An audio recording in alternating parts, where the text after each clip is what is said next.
আজকে আমি যে মুভিটা এক্সপ্লেন করব এই মুভিটার নাম কাদালেন বাধু পাদু উদামায়। 2025 সালে রিলিজ হওয়া তামিল ভাষায় নির্মিত রোমান্টিক ড্রামা গল্প। আধুনিক বিশ্বের ভালোবাসার উপর বেস করে এই গল্পটা নির্মিত হয়েছে। মানে এটা এমন একটা গল্প যে গল্পটা আমাদের দেশ, আমাদের পার্শ্ববর্তী দেশ এবং অন্যান্য সব দেশে প্রতিনিয়তই ঘটে চলেছে। আমি পার্সোনালি প্রত্যেকটা ছেলে মেয়েকে বিশেষভাবে অনুরোধ করব পুরো মনোযোগ দিয়ে পুরো গল্পটা দেখে যাওয়ার জন্য। খুবই ইম্পর্টেন্ট এবং শিক্ষণীয় একটা গল্প। আশা করি গল্পটা সব বয়সীদের খুব ভালো লাগবে। তো চলুন মুভির কিছু দৃশ্য দেখে শুরু করা যাক।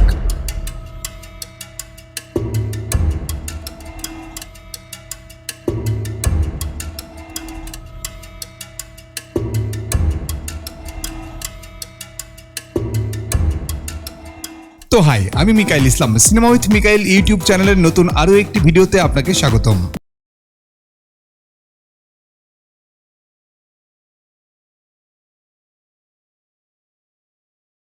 মুভির শুরুতেই আমরা অনামিকা নামের একটা মেয়েকে দেখি রেস্টুরেন্টে বসে কিছু একটা ভাবছে। আচ্ছা, অনামিকা নামটা বড় হয়ে যাচ্ছে তো তাই আমি ওর নামটা অনু দিলাম। হ্যাঁ, আমার কাছে মনে হচ্ছে অনু কিছু একটা নিয়ে ব্যাপকভাবে টেনশনে আছে। আসলে সে একজনকে ভালোবাসে আর তাকে তার মায়ের সাথে একবার মিট করাবে। এটা তার মা লাক্ষ্মীকে সে বেশ কয়েকবার বলেছিল সে একজনকে ভালোবাসে আর সারা জীবন তার সাথেই থাকতে চায়। লাক্ষ্মী তার মেয়ের কথা শুনে অনেক খুশি হয় আর প্রথমবার বলার পরেই তার পছন্দকে সে অ্যাকসেপ্ট করে নেয়। এরপর তার ভালোবাসার মানুষটির সম্পর্কে অনুর কাছে জানতে চায়। অনু তার মাকে বলে রবিবার তার সঙ্গে আমি তোমাকে সরাসরি দেখা করিয়ে দেব। তখন তার মা বলে ঠিক আছে, তাহলে রবিবার তুমি তাকে বাসায় নিয়ে আসো। তো অনু তার ভালোবাসার মানুষটার সম্পর্কে কিছু বলতে চায়, কিন্তু তার মা বলে ওর সম্পর্কে এখন কোনো কিছুই বলতে হবে না, আমি রবিবারেই সব জেনে নিব। আরেকটা কথা মনে রেখো, তোমার পছন্দই আমার পছন্দ, তুমি যাকে পছন্দ করবে তার সাথেই তোমার বিয়ে ঠিক করবো, কারণ আমি ভালো করে জানি তুমি অবশ্যই ভালো একটা ছেলেকে পছন্দ করবে। তো অনু যে হোটেলে বসেছিল সেই হোটেলটা ছিল তার এক বন্ধু রবিনের। রবিন অনু টেনশন দেখে তার কাছে আসে এবং অনুকে প্রশ্ন করে তোমার মা তোমাকে কি বলেছে। অনু বলে আমি যাকে পছন্দ করব আমার পরিবার তার সাথে একবার মিট করবে। আর এরপর তাদের কথায় আমরা বুঝতে পারি অনু রবিকে একটু একটু করে পছন্দ করে আর সানডে তাকেই তার পরিবারের সাথে দেখা করার জন্য নিয়ে যাবে। এরপর দেখতে দেখতে চলে আসে রবিবার। লক্ষ্মী সেই ছেলেটার সাথে কথা বলার জন্য অধীর আগ্রহ নিয়ে বসে আছে। সকাল হলেই লক্ষ্মী তার কাজের মেয়েটাকে বারবার কল করে, কিন্তু কাজের মেয়েটা তার ফোন ধরে না। এজন্য লক্ষ্মী ঘরের সমস্ত কাজ করে ফেলে। এরপর অনুকে ঘুম থেকে তুলে বাইরে যায় মার্কেট করার জন্য। লক্ষ্মী ঘর থেকে বের হওয়ার পরেই কাজের মেয়ে মেরি বাড়িতে ঢুকেই কাজ করতে শুরু করে। অন্যদিকে অনু রবিকে কল করে বলে তুমি ঠিক সময় বাড়িতে চলে এসো, কিন্তু রবি বলে আমি একটু ব্যস্ত আছি আর এসব কিছুতে আমি কোনোভাবেই জড়াতে পারবো না। অনু তখন একটু রাগ করে রবিকে বলে তুমি ঠিক সময় নন্দিতাকে নিয়ে অবশ্যই বাড়িতে আসবে, আর যদি না আসো তাহলে আমার থেকে বেশি খারাপ কেউ হবে না। এর মধ্যেই লক্ষ্মী বাড়িতে ফিরে আসে। বাড়িতে ঢুকেই সে মেরিকে কাজ করতে দেখে, তবে সে সময়মতো কাজে না আসা এবং ফোন না ধরার জন্য তার উপর অনেক রাগারাগি করে। এরপর মেরি কান্না করতে করতে লক্ষ্মীকে বলে আমি সকালবেলা ঘুম থেকে উঠে পুলিশ স্টেশনে গিয়েছিলাম, আমার স্বামী আমার ছেলের গায়ে আবারও হাত তুলেছিল, কিন্তু এবার আমি সেটা সহ্য করতে পারিনি, তাই পুলিশ স্টেশনে গিয়ে তার নামে একটা কমপ্লেন করেছি। এরপর পুলিশ তাকে ধরে নিয়ে যায়। আমি আমার ছেলেকে কখনো তার সাথে রাখবো না। এই কথা শুনে লক্ষ্মী মেরিকে ক্ষমা করে দেয় আর বলে তুমি কোনো চিন্তা করো না, ওই থানাতে আমার পরিচিত পুলিশ আছে, আমি তাদের সঙ্গে তোমার স্বামীর ব্যাপারে কথা বলবো। আর তুমি জানোই তো অনু আজকে তার বয়ফ্রেন্ডকে বাসায় নিয়ে আসবে, তাই জলদি খাবার দাবার তৈরি করো। এরপর লক্ষ্মী তার হাজবেন্ড দেবরাজকে কল দেয়। মূলত দেবরাজ লক্ষ্মীকে ডিভোর্স দিয়ে অন্য একটা মেয়ের সাথে সংসার করছে। এখানে তাদের কথা শুনে আমরা বুঝতে পারি তারা দুজনে স্বেচ্ছায় একে অপরের কাছ থেকে আলাদা হয়েছে, কিন্তু এখনো তাদের সম্পর্ক বা কথাবার্তা একদম ঠিকঠাক ছিল। একজন আরেকজনকে অনেক সম্মান করে। কথার মধ্যে লক্ষ্মী দেবরাজকে বলে অনু একটা ছেলেকে পছন্দ করে আর আজকে সে দুপুরে আমাদের এখানে আসবে দেখা করার জন্য। এই কথা শুনে দেবরাজ রাগ করে নিষেধ করে দেয়, কারণ তাকে আগে জানানো হয়নি বলে। রাগ করে দেখে লক্ষ্মী একটু মন খারাপ করে। এরপর একটা গিফট নিয়ে তার মেয়েকে দেয় আর তাকে বলে গিফটটা তুমি তোমার বয়ফ্রেন্ডকে দিও। এই কথাটা শুনে অনু হঠাৎ স্তব্ধ হয়ে পড়ে, কিন্তু কেন সে স্তব্ধ হয়ে পড়ে এটা আমরা বুঝতে পারি না। এরপর লক্ষ্মী হঠাৎ করে একটা ড্রেস দেয় আর বলে এই ড্রেসটা পরে আসো। প্রথম দিকে অনু ড্রেসটা পরতে চায় না, কিন্তু একটু পরে সে ড্রেসটা পরে বাইরে আসে। সেই ড্রেসটা পরেছে দেখে লক্ষ্মী অনেক খুশি হয়। এদিকে দেবরাজকে তার দ্বিতীয় স্ত্রী বলছিল তুমি যদি তোমার মেয়ের সাথে মিট করার জন্য যেতে না পারো তাহলে অবশ্যই তাকে একটা ফোন দিয়ে কথা বলো। দেবরাজ তখন তার মেয়েকে একটা কল দেয় আর তার মেয়েকে বলে ব্যস্ততার জন্য আজকে আমি আসতে পারবো না, কিন্তু আমার পক্ষ থেকে তোমার বয়ফ্রেন্ডের জন্য শুভকামনা। তোমাদের দুজনকে দেখার জন্য শীঘ্রই তোমাদের সাথে মিট করব, তুমি আমাদের দেখা করার জন্য একটা ডেট ফিক্সড করে রেখো। বাবার মুখে এই কথা শুনে অনু আবারও স্তব্ধ হয়ে যায়, সেই সাথে আমরাও। কিছুক্ষণ পরেই নন্দিনী নামের একটা মেয়েকে সাথে করে রবি তাদের বাড়িতে আসে। অনু রবিকে আর নন্দিনীকে দেখে অনেক খুশি হয়, কিন্তু একটু পরে আমরা দেখতে পাই অনু অনেক ভয় পাচ্ছে। কিন্তু কেন কেন সে ভয় পাচ্ছে এটা আমরা সামনে গিয়েই জানতে পারবো। তো নন্দিনী অনুর জন্য একটা ফুল নিয়ে আসে, যেটা আপনারা থাম্বনেইলে দেখেছেন, আর ফুলটা সে লক্ষ্মীকে দেয়। এরপর তারা সবাই ভিতরে আসে, কিন্তু এখানে আমরা দেখি অনু নন্দিনীর পাশে একসাথে বসে আছে। এটা যখন লক্ষ্মী দেখে সে তখন রবিকে অনুর সাথে বসতে বলে। এরপর লক্ষ্মী রবির কাছ থেকে তার সম্পর্কে জানতে চায়। রবিকে দেখে লক্ষ্মী আর মেরি অনেক খুশি হয়। প্রথম দেখাতেই লক্ষ্মী রবিকে অনেক পছন্দ করে, কিন্তু ক্যামেরা যখন অনু আর নন্দিনীকে ফলো করে তখন আমরা দেখি তাদের ফেসটা অনেক গম্ভীর হয়ে আছে। তো রবি লক্ষ্মীর সাথে অনেক সময় ধরে গল্প করে। এরপর লক্ষ্মী রবিকে একটা গিফট দেয়।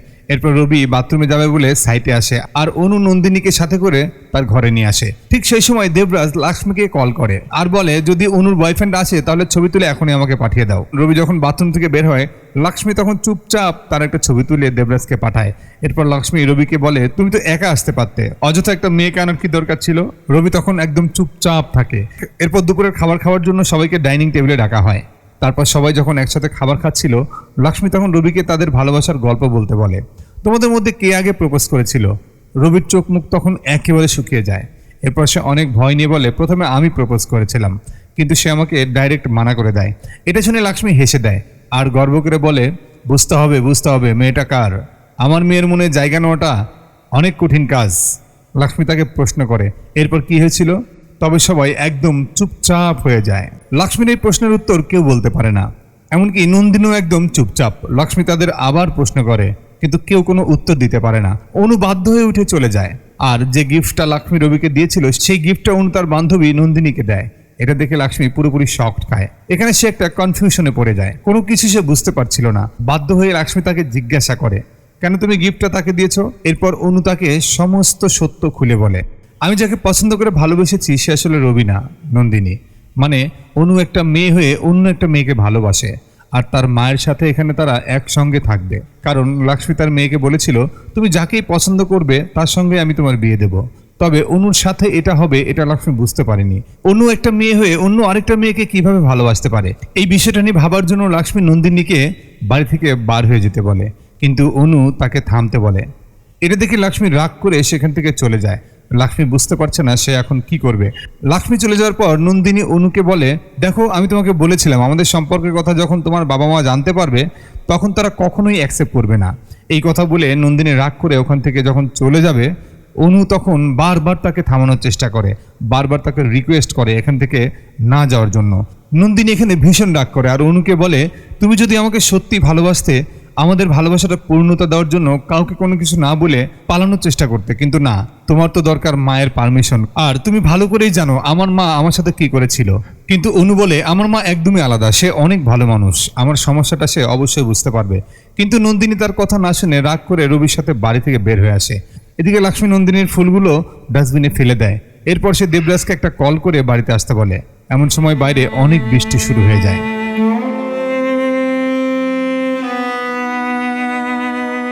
অনু এখনো নন্দিনীর জন্য বাইরে অপেক্ষা করতেছে। এখনো তার ভালোবাসার নন্দিনীর পথ চেয়ে বসে আছে। নন্দিনীর কথা মনে করে সে অনেক কষ্ট পায়।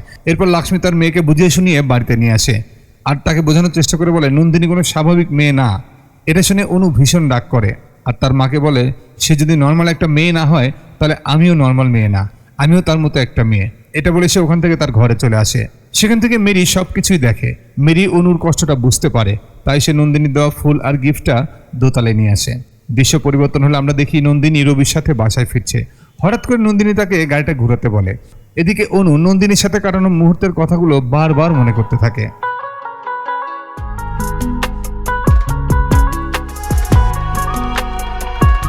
এরপর আস্তে আস্তে তারা কাছে আসে, একসাথে সময় কাটায়, অনেকটা সময় ধরে গল্প করে, রোমান্টিক একটা সুন্দর মুহূর্ত কাটায়। এভাবে তাদের সম্পর্কটা আস্তে আস্তে গভীর হয়। তাদের এই ছোট্ট ভালোবাসার গল্পটা দেখে আমরা বুঝতে পারি অনু আর নন্দিনী দুজনেই ছিল একই রকম, মানে দুইজনের জেন্ডার ছিল একই রকম। এরপর আমরা দেখি নন্দিনী রবিকে নিয়ে আবারও অনুর বাড়িতে আসে। নন্দিনীকে দেখেই লক্ষ্মী ঘর থেকে বাইরে আসে। এরপর নন্দিনীকে যখন ঘর থেকে বের করবে ঠিক তখনই অনু কান্না করতে করতে নন্দিনীর কাছে আসে। এরপর তার ভালোবাসার নন্দিনীকে শক্ত করে হাক করে। অনুর মাতাকে বারবার সরানোর চেষ্টা করে, কিন্তু অনু বলে, আমি তাকে অসম্ভব ভালোবাসি, তাকে ছাড়া আমি বাঁচতে পারবো না। এই কথাগুলো রাস্তার লোকজনও শুনে ফেলে। এজন্য রবি তার মাকে শান্ত করে। এরপর অনু আর নন্দিনীকে ঘরে নিয়ে আসে। এরপর রবি লক্ষ্মীকে বলে, তুমি যদি এই পরিস্থিতি বড় করো আর নন্দিনীকে বাড়ি থেকে বাহির করে দাও, তাহলে অনু বাড়ি থেকে বের হয়ে যাবে। তখন তুমি চাইলেও তাকে আটকাতে পারবে না। এরপর থেকে অনু সবসময় তোমাকে ঘৃণা করবে। এই পরিস্থিতিটা খুব ঠান্ডা মাথায় সামলানো দরকার। আর একবার তুমি অনুর কথা শোনার চেষ্টা করে দেখো। লক্ষ্মী তখন রবিকে ভেতরে যেতে বলে। তো রবি যখন ভেতরে আসে দেখে এরা দুজন একসাথে অনেক ভালো রয়েছে। রবি তখন দুজনকে বলে আন্টি আসতেছে তোমাদের সাথে কথা বলার জন্য। লক্ষ্মী প্রথমে এসে নন্দিনীর কাছে ক্ষমা চায় তার সঙ্গে খারাপ ব্যবহার করার জন্য। তখন নন্দিনী বলে ওঠে, ঠিক আছে, এটা কোনো ব্যাপার না, আমার সাথে এর থেকেও খারাপ কিছু হয়েছিল। এরপর নন্দিনী লক্ষ্মীকে সরাসরি বলে দেয় যে তার মেয়েকে সে অসম্ভব ভালোবাসে। এই কথা শুনে লক্ষ্মী হাসতে হাসতে বলে, তুমি হয়তোবা শোনোইনি অনুর কয়টা বয়ফ্রেন্ড ছিল, এমনকি সে আমাকে তার প্রথম বয়ফ্রেন্ডের নামটাও বলেছিল, কিন্তু এখন আমার মনে পড়ছে না তার নামটা কি। এটা শুনে নন্দিনী বলে, তার নাম বিজয়। আর এগুলো অনু আপনাকে মিথ্যা বলেছিল। এরপর অনু তার মাকে বলে, প্রথম থেকেই মেয়েদের সাথে থাকতে আমার লজ্জা করতো, ছেলেদের সাথে থাকতে আমার কমফোর্ট ফিল হতো, এই জন্য আমি তাদের সাথে থাকতে শুরু করি, ছেলেদেরকে বেশি বেশি বন্ধু বানাই, কিন্তু তুমি আমাকে বারবার ভুল বুঝেছ।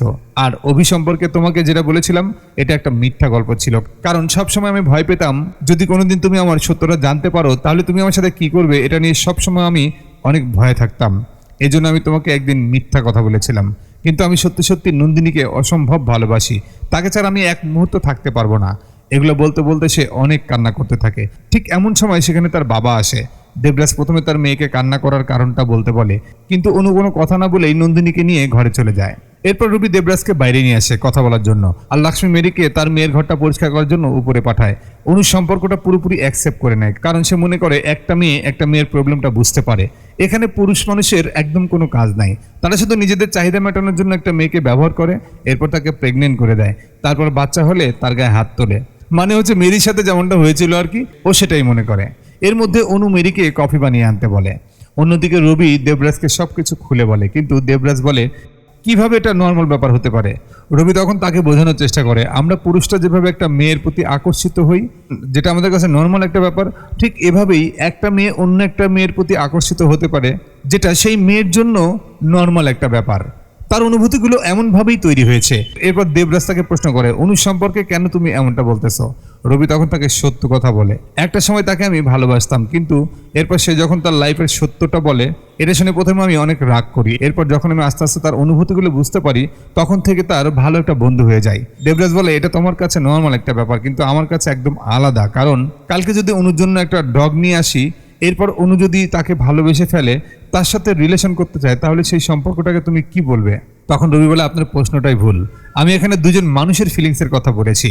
এরপর রবি দেবরাজকে বলে, কামসূত্র গ্রামে এরকম একটা কাহিনী ঘটেছিল, একেবারে সেম। একটা মেয়ে হয়ে অন্য একটা মেয়ের সাথে সম্পর্কে জড়ায়, কিন্তু অনেক বছর ধরে তাদের সম্পর্ক লুকানো ছিল। মেয়েটার পরিবার যখন তাকে বিয়ে দেওয়ার জন্য প্রেশার করছিল, তখনই তাদের আসল সত্যটা সামনে আসে। দেবরাজ বলে, তাহলে তুমি বলতে চাও এরকম মানুষ শুরু থেকে জন্ম নেয়, আর এটা একটা কমন ব্যাপার? কিন্তু আমি তো অসংখ্য রাজ্যে ঘুরেছি, এখন পর্যন্ত এরকম কোনো ভালোবাসা দেখিনি। তখন রবি বলে, আমিও দেখিনি, কিন্তু এরকম ভালোবাসা অবশ্যই হয়ে থাকে, হয়তো সমাজের ভয়ে তারা তাদের সম্পর্কটা লুকিয়ে রাখে। এই কথা শুনে দেবরাজ বলে, তুমি তো তার বন্ধু হও, এই জন্য তার জন্য তোমার চিন্তাভাবনা একদম আলাদা, কিন্তু আমি তার গার্ডিয়ান, তাই এটা আমার জন্য একদম আলাদা একটা ব্যাপার। আমি যেভাবেই হোক অনুর ভেতর থেকে সেই ভূতটাকে বের করব। রবি বলে, এটা একদম অসম্ভব একটা ব্যাপার। দেবরাজ বলে, এটা যদি আমি করতে পারি, তাহলে তুমি আমাকে একটা ওয়াদা করো, আমি তোমাকে যেটা বলবো সেটাই করতে হবে, অনুকে তোমার বিয়ে করতে হবে। রবি তখন বাধ্য হয়ে তার কথায় রাজি হয়। এদিকে মেরি সাজে গিয়ে অনু আর নন্দিনীকে কফি দেয়। এরপর তাদেরকে একটা প্রশ্ন করে, তোমাদের যদি সত্যি সত্যি বিয়ে হয়, তাহলে তোমাদের মধ্যে স্বামী কে হবে, আর তোমাদের বিয়েটাই বা কিভাবে সম্ভব, কে কাকে মঙ্গলসূত্র পরাবে? তখন নন্দিনী বলে, এই সম্পর্কের মধ্যে পুরুষের কোনো দরকার নেই, হাজবেন্ড নামের কোনো জিনিসই থাকবে না, আমরা দুজন দুজনকে বউ বলে রাখবো। এটা শুনে মেরি ব্যাপক শক খায়। এদিকে দেবরাজ লক্ষ্মীর সাথে কথা বলার জন্য তার ঘরে আসে। লক্ষ্মী তখন দেবরাজকে বলে, তুমি যদি সেই মহিলাকে বিয়ে না করতে, তাহলে আমাদের মেয়েটা এমন হতো না। দেবরাজ বলে, এসব কথা বলে এখন কোনো লাভ নেই, এখন ভাবতে হবে এই সমস্যা থেকে কেমনে আমরা বের হতে পারবো। আমার কাছে একটা আইডিয়া আছে, আমার উপর তুমি একটু ভরসা করতে পারো, আমি সব কিছু ঠিকঠাক করে ফেলবো। এরপর তারা দুজন ঘর থেকে বাইরে আসে এবং রবিকে সাথে নিয়ে অনুর ঘরে আসে। দেবরাজ নন্দিনীর সাথে কথা বলে, তার সাথে অনেক ভালোবাসা নিয়ে পরিচিত হয়। এরপর সে নন্দিনীকে প্রশ্ন করে, তোমার পরিবার কি তোমার সম্পর্কে ভালো করে জানে? নন্দিনী তখন মাথা নেড়ে বলে, হ্যাঁ, আর বলে যে আমার এই ব্যাপারটা জানার পর তারা আমাকে ঘর থেকে বের করে দিয়েছে। দেবরাজ বলে, ঠিক আছে, বুঝতে পারছি, কিন্তু আমরা অনুর সাথে এমনটা কখনোই করব না, আমরা তাকে অসম্ভব ভালোবাসি। এরপর নন্দিনী তার সাথে ঘটে যাওয়া একটা ঘটনা বলে।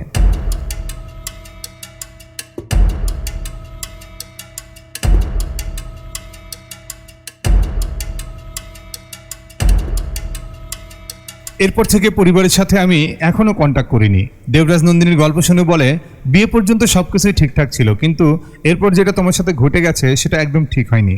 তোমার স্বামী তোমার সাথে যদি একটু ভালো ব্যবহার করতো, তোমার সাথে ঠিকঠাক আন্ডারস্ট্যান্ডিং করতো, তোমাকে সবসময় ভালোবাসার মধ্য দিয়ে আগলে রাখতো, তাহলে তোমার জীবনটা আজকে ভালো করে কাটতো।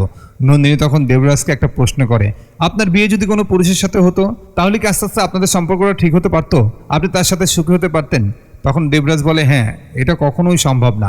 এরপর দেবরাজ তাকে বলে, তুমি আমাকে এটা বলো, তোমার কেমনে মনে হলো অনু তোমার মতো? তোমাদের দুজনের অনুভূতি একই রকম, এটা তুমি কেমনে বুঝতে পারলে? এটা শুনে অনু বলে, তাকে দেখে আমার ভেতরে একটা অনুভূতির জন্ম নেয়, আর এরপরেই তাকে আমি ভালোবেসে ফেলি। প্রথমে তাকে আমি প্রপোজ করেছিলাম, যেভাবে একটা ছেলে একটা মেয়েকে প্রপোজ করে। তারপর একটা ছেলে আর একটা মেয়ে যেমন করে কাছে আসে, ঠিক সেভাবেই আমরা একে অপরের কাছে আসি, একে অপরের অনুভূতিগুলো আমরা বুঝতে পারি। সবকিছু শুনে দেবরাজ তার কথা মেনে নেয় না। দেবরাজ বলে, প্রকৃতির নিয়ম হলে দুইজন আলাদা আলাদা জেন্ডার একে অপরকে বিয়ে করবে, কিন্তু তোমরা দুজনই তো প্রকৃতির নিয়মের বিরুদ্ধে গেছো। অনু বলে, প্রকৃতির যদি এটা সত্যি নিয়ম হয়ে থাকে তাহলে প্রকৃতি কেমনে আমাদেরকে শুরু থেকে এমনটা বানিয়েছে? আমাদের ভেতরে কেন এমন একটা অনুভূতির জন্ম দিয়েছে?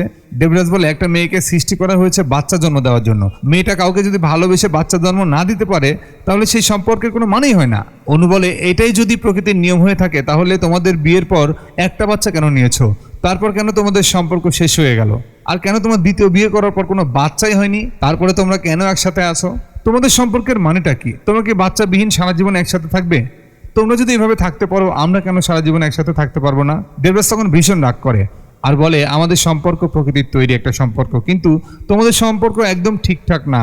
এরপর নন্দিনী দেবরাজকে বলে, আপনি বলছেন বাচ্চা ছাড়া প্রত্যেকটা মেয়ের জীবন অসম্পূর্ণ, কিন্তু একটু খোঁজখবর নিয়ে দেখেন আমাদের দেশে অসংখ্য মেয়েদের বাচ্চা হয় না, তারাও কিন্তু বাচ্চা ছাড়া দিব্যি ঠিকঠাক আছে।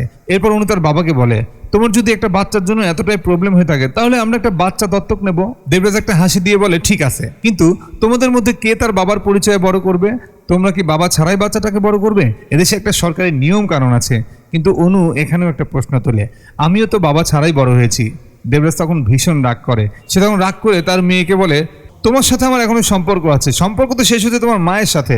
এরপর লক্ষ্মী তার মেয়েকে বলে, আমাদের দুনিয়াতে যাদের মূলত বাচ্চা জন্ম দেওয়ার ক্ষমতা নেই তারাই মূলত বাচ্চাদেরকে দত্তক নেয়, আর এটা হচ্ছে প্রকৃতির তৈরি করা নিয়ম। কিন্তু তোমার জীবনের সব সময় এখনো পড়ে আছে, তুমি আমাদের একমাত্র মেয়ে, আমরা কি চাইবো না তোমার সুন্দর একটা ফ্যামিলি হোক?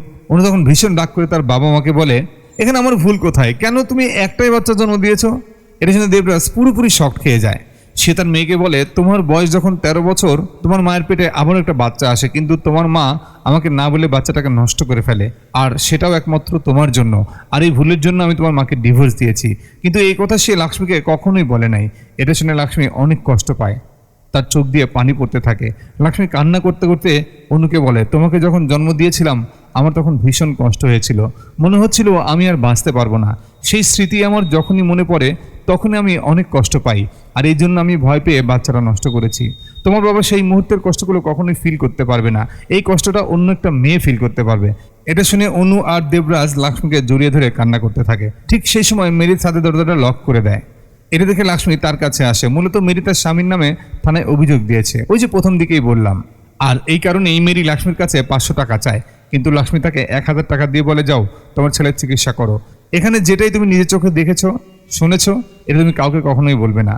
এরপর লক্ষ্মী উপরে চলে আসে আর নন্দিনী এবং অনুকে বলে, আমি তোমাদের সম্পর্কটা শুধু একটা শর্তেই অ্যাকসেপ্ট করতে পারি, তোমরা 1 বছরের জন্য একজন আরেকজনের কাছ থেকে অনেকটা দূরে থাকবে, কেউ কারোর সাথে কখনোই কন্ট্যাক্ট করবে না। 1 বছর পর যদি তোমাদের অনুভূতিগুলো একই রকম থাকে তাহলে আমরা কোনো কিছু না ভেবেই তোমাদের সম্পর্কটা অ্যাকসেপ্ট করব। আর যদি তোমাদের চিন্তাভাবনা পাল্টে যায় তাহলে অনু রবিকে তোমার বিয়ে করতে হবে। এটা শুনে নন্দিনীর সাথে সাথে রাজি হয়, কিন্তু অনু ভীষণ রাগ করে। অনু নন্দিনীকে ছাড়া 1 মুহূর্ত দূরে থাকবে না। উল্টো সে নন্দিনীকে বলে, এটা একটা বাস্তব জীবন, এসব কিছু ঘটে সিনেমাতে। অনু তার বাবা মাকে বলে, তোমাদের তো খুব ভালো করেই মনে আছে আমার একটা পুতুল ছিল যেটা বাবা আমাকে কিনে দিয়েছিল। আমার জীবনের ঘটে যাওয়া প্রত্যেকটা মুহূর্ত তার সাথে শেয়ার করে হালকা হতাম, কিন্তু একদিন সেই পুতুলটা হঠাৎ করে গায়েব হয়ে যাওয়ায় তারপর থেকে আমার এমনটা মনে হচ্ছিল আমার দমটা যেন কেউ কেড়ে নিয়ে গেছে। এরপর যখন আমার নন্দিনীর সাথে দেখা হয় তারপর থেকে আস্তে আস্তে আমি ঠিক হয়ে যাই, কিন্তু তুমি এখন এমন একটা শর্ত দিয়ে কেন আমার দমটা আবারও বন্ধ করবে? এই কথাটা বলেই অনু আবারও নন্দিনীর হাত ধরে সামনে আসে আর বলে, তোমাদের বোঝানোর জন্য আমার কাছে এমন একটাই রাস্তা আছে বলে নন্দিনীকে একটা চুমু খায়। আর দেবরাজ এটা দেখে প্রচন্ড রকম শক খেয়ে যায়। এরপর লক্ষ্মী ব্যাপারটা সহ্য করতে না পেরে অনুকে মারতে থাকে, কিন্তু রবি আর দেবরাজ লক্ষ্মীকে শান্ত করে। অনু তখন তার পরিবারকে বলে, আমার মনে হয়েছিল তুমি অন্তত সোসাইটির মধ্যে একদম ভিন্ন, আমার অনুভূতিকে তুমি একটু বুঝতে পারবে, কিন্তু না, তুমিও একই রকম, আমার মতো মেয়েদেরকে তুমিও ঘৃণা করো, এই জন্য তোমাদের মতো পরিবারের সাথে আমি থাকতে পারবো না। এই কথা বলে অনু নন্দিতাকে নিয়ে ঘর থেকে চলে যাওয়ার সিদ্ধান্ত নেয়। ব্যাগ গুছিয়ে তারা যখন নিচে আসে, দেবরাজ তখন তার মেয়েকে বলে, তুমি যেটা করতেছো সেটা একটা ভুল সিদ্ধান্ত, কিন্তু সবসময় মনে রাখো আমি তোমাকে অসম্ভব ভালোবাসি, আর একজন বাবার ভালোবাসা একজন বাবাই ফিল করতে পারবে। এটা বলে দেবরাজ ওখান থেকে বেরিয়ে আসে। দেবরাজ চলে যাওয়ার পর লক্ষ্মী তার মেয়েকে বলে, তুমি মাত্র একটা দিনের জন্য বাড়িতে থাকো। এটা শুনে নন্দিনী তার ব্যাগটা ওখানে রেখে দিয়ে বলে, আপনার মেয়ে আপনার সঙ্গে ততক্ষণই থাকবে যতক্ষণ আপনি তাকে রাখবেন। এই কথা বলে নন্দিনী রবিকে নিয়ে বের হয়ে আসে। নন্দিনীকে রেখে আসার জন্য অনু সঙ্গে আসে। অনু ও নন্দিনী রবিকে ধন্যবাদ দেয় তাদেরকে সাপোর্ট দেওয়ার জন্য। এরপর অনু তাদেরকে বিদায় বলে যখন সে বাড়িতে ঢোকে, কোথাও সে তার মাকে দেখতে পায় না। অনু তার মাকে সব জায়গায় খুঁজতে থাকে। ঠিক তখনই হঠাৎ করে স্টোর রুম থেকে একটা শব্দ আসে। অনু সঙ্গে সঙ্গে উপরে আসে আর দেখতে পায় তার মা মেঝেতে পড়ে আছে। মূলত লক্ষ্মী স্টোর রুমে আসে সেই পুতুলটা খুঁজতে, যেই পুতুলকে অনু তার মনে সব কথা খুলে বলে শান্তি পেত। অনু সেই পুতুলটাকে ফেলে দিয়ে তার মাকে ধরে কান্না করতে থাকে, কারণ লক্ষ্মী তাদের সম্পর্কটা অ্যাকসেপ্ট করে নিয়েছে। আর গল্পটা এখানেই শেষ হয়ে যায়। ইসলামে সমকামিতা সম্পূর্ণ নিষেধ, এটা জঘন্য অন্যায় পাপ কাজ।